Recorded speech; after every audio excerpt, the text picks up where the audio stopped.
What do you mean it's not? What do I mean? Like, okay, so how about, are you leaving? Are you referring to the press? He's gone.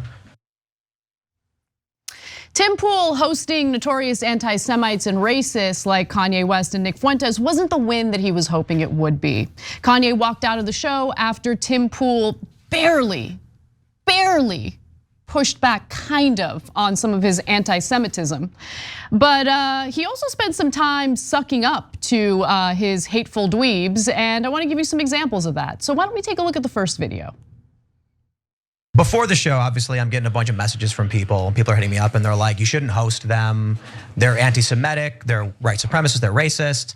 I do find the idea, I do find it funny or weird or whatever that, Nick, they call you a white supremacist. You're here working with or for, one of the most powerful black men, one of the wealthiest and most famous.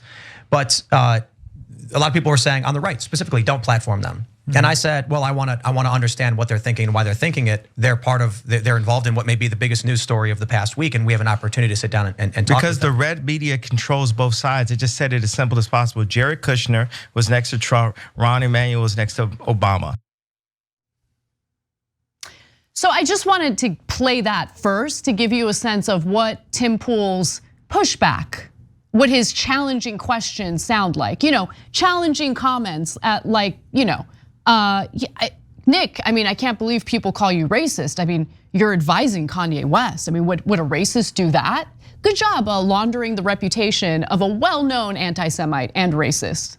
Good job. You did a great job there. Fantastic. Yeah. So Fuentes is over the top racist. We showed you clips yesterday on the show. I can't do it justice, but among the things he said is the military should occupy black parts of town. Blacks can't rule themselves; they're inferior. It goes on and on. He's not subtle. There's no code words. He's just a flat out, outright racist white supremacist. It's not within bounds. And then what does Tim Pool do? He said, "Well, you're working with a black man who also thinks wears White Lives Matter shirts, says so, is an infinitely stupid man who's mentally ill, pushing white supremacist agenda. So you found a lackey." Right. To do the same, say the same things you are while being black. And Tim Pool launders that to, well, obviously you're not racist, Fuentes. Some of your best friends are black, right? Yeah. And by the way, when he said that, Fuentes' face was funny. Yeah. He's like, oh, of course you're not racist. He's like, he seemed offended that he was being called not racist. Now later, Pool tells Kanye that he feels the corporate press has been incredibly unfair to him. But apparently that level of ass kissing wasn't enough for Kanye.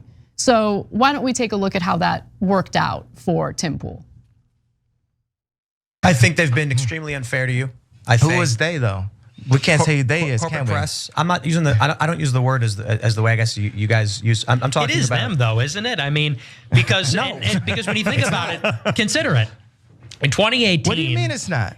What do I mean? Like, okay, so how about? Are you leaving? Are you referring to the press? He's gone. I'll say it right now. You guys want to bring that stuff up, and then think we're not going to have a conversation? Have the discussion. You think he's going to come in here and say, "Here's my pain, here's my suffering." I'm going to say, "I hear you," and then he's going to say, "And it was Jewish people," and I'm going to be like, "Okay, but don't you consider?" So I'm not going to do this. I refuse. Make sure he's cool. All right, go for it. Luke and I will have a conversation. Okay, so Cenk, I know you've got a lot to say about that particular clip and the cowardice that's displayed there, the snowflake behavior that we see from Kanye, who can't even handle like the lightest disagreement imaginable, okay? But what did you think was gonna happen, Tim? Yeah, you idiot. Did you think you were gonna have an exchange of ideas and Kanye, who has a obvious mental health issue and has said obvious anti-Semitic things. You think the media's been unfair to him? What exactly? I want to know, Tim. I really want Tim to answer this question, okay? I want Tim to tell me what exactly a person needs to say, verbalize, for you to admit or agree that that's anti-Semitic. On 2 different occasions, in the 20 minutes that Kanye West was on the show, he repeated, Jared Kushner right next to Donald Trump, Rahm Emanuel right next to Obama. See? Like they're being controlled by Jewish people, right? Like that's what he's trying to say. He said that twice in the 20 minutes that he. What exactly does he need to say, Tim? Tell me what he needs to say. Because it's not coded. He's not coding it. No, not at all. Like in the old days, there's I have a quote in my upcoming book from Lee Atwater about this. He's like, we used to say the N-word and then it became politically damaging. So we started using code words, and he explained the different layers of the code words.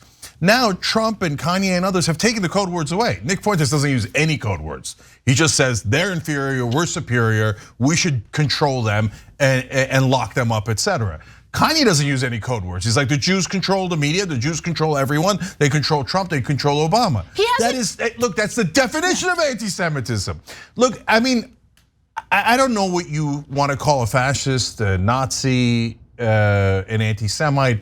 I don't know that there's giant distinctions there. And if you guys say, no, the distinction is, no, Nazis actually kill the Jews, whereas the anti-Semites and the fascists, they just fantasize about it. They just encourage others to kill the Jews. I don't know what your distinction is. But me, I don't have a distinction on that. I think Kanye West is a Nazi. So you invite, and then Nick Fuentes is a Nazi. So you invited a couple of Nazis on your show. Tim, when you do that, you're supposed to rip their face off. And he looked genuinely surprised and hurt that Kanye was leaving. Yeah, 100%. Okay, he said, oh no, my star, the one that's giving me all this attention is leaving. Oh, what if the money leaves with him? Oh my God. No. You bitch. 100%. Get man up. No. Do a real goddamn interview, you loser. No, it is an insult to bitches to call Tim Pool a bitch. I'm just saying, okay? The other thing that I'll just note is all we hear from right wingers, including Tim Pool, and yes, you piece of garbage, you're a right winger, your little grift of I'm actually a centrist who provides cover for anti-Semites. Yeah, we're not buying it. But we can't go a day without hearing from right wingers defaming innocent people as groomers, as pedophiles, as dangerous individuals, whether we're talking about medical professionals, whether we're talking about educators. It's just endless, nonstop defamation of innocent people. But you invited someone who tried to make a case for pedophilia into your studio to have a nice, delightful conversation. Milo Yiannapoulos sitting right there. You didn't bother to ask a single question about his comments related to pedophilia, correct? Because you guys don't actually give a damn about pedophilia. The only time they care is when they can inaccurately label their political opponents groomers or sexual predators for political brownie points. That's what they do. That's who they are. Milo was viciously racist, and no one in the right wing minded at all. That's not why he got driven from the right wing. He got driven from the right wing because he said that he didn't think there was anything wrong with older men, like literally grooming younger boys for relationships. I mean, that's textbook pedophilia. So Tim Pool has maybe again, one of the most renowned groomers or pro-groomer advocate in the room with him, doesn't ask a single question. Because they don't mind groomers, they love it. They're the world's biggest hypocrites. So, and by the way, if you notice, Tim Pool said when Kanye was referring to Jewish people, he said, I don't use the word.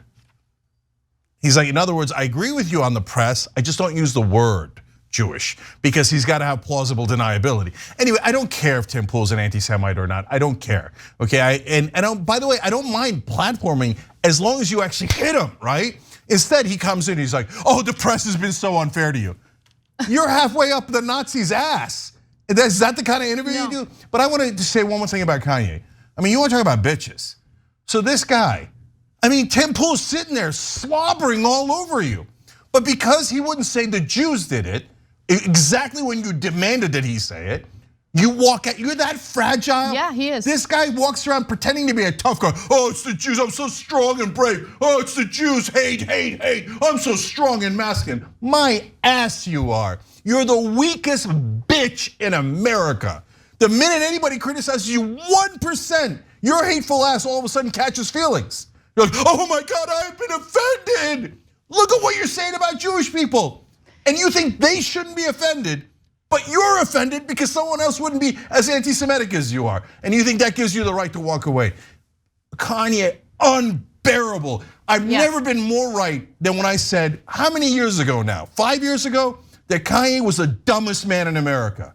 Well, I mean, the other thing I'll say about Kanye, and it came up repeatedly, again, during the 20 minutes he was on the show.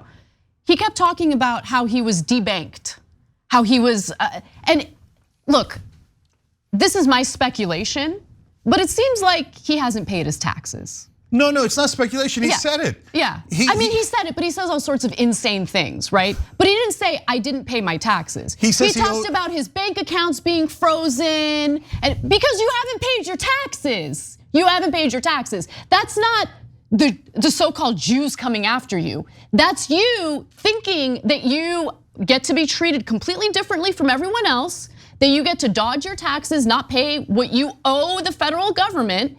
And then when there are consequences, you get upset about it and then launch into some insane anti-Semitic conspiracy about your bank accounts being frozen. He talks about how, they want to send me to jail. He claims they want to send him to jail over his comments. No, but he explained that his accountant told him that he owes $50 million in taxes. Yeah, if you don't pay your taxes, ask Wesley Snipes, you go to jail. Okay, that doesn't have anything to do with the Jews. That has to do with you being a moron and a thief. Pay your goddamn taxes, then you won't have to worry about any of this. He's like, what? I have to pay taxes like the average man? No, the average man should pay all of his taxes, even though he earns what? 1% of 1% of 1% of what I earn? We should take all that money from him, but I should be above the law and not pay taxes. And if you try to make me pay taxes, it's the Jews. No, you moron, it's you. I hope you do wind up in jail. I pay my taxes, why don't you pay them, huh? Goddamn criminal. All right, the other thing I really want to bring up is after Kanye had already walked out, Tim Pool told on himself. Because apparently he was planning this conversation in a way that would have protected Kanye to some extent. And he discloses that. Let's take a look at what I mean and then we'll discuss. I said, this is gonna be a big issue. Before the show, obviously people are gonna bring up the questions of anti-Semitism. Why don't we talk about the news? I wanna hear what happened with this meeting. I wanna understand what Ye 24 is, and then we can do a longer conversation about any of that stuff. And Ye literally in the first 5 minutes says, no, I wanna talk about a group of people and point to them. Whatever, man. You wanna know why? Look, you're not gonna sit here and you're gonna walk out of the room. You're free to do so, man. But literally I said a couple sentences about, I don't think that's fair. Did I insult the man? I wanted you to promote your laughable presidential campaign. I wanted to talk about the news of the day with you. And then maybe later we'll get to that whole anti-Semitic thing. Maybe I'll ask you about that. I mean, look, these guys. It's so obvious. Every one of these ghouls and goblins tell on themselves nonstop. Back to the IRS thing, Kanye said in that segment, he's like, I don't understand numbers. So they were telling me, you claim you're a genius and you don't understand numbers. Cenk, he used to think he was more like Malcolm X, but then he found out he's more like MLK. Oh, are you? Yeah. Okay, I got news for you. You're more like a dumbass. Dumb. Kanye is dumb. Okay, get it through your thick skull, Kanye. Everyone around you is an ass kisser who's looking to rob you of your money because they think this is the dumbest guy in America. It's so easy to take money from him, and none of them are Jewish. It's all your best friends that are probably robbing you blind because they think this guy's so stupid. He doesn't understand numbers. Go ahead, be more anti-Semitic. You coward, you loser, you idiot.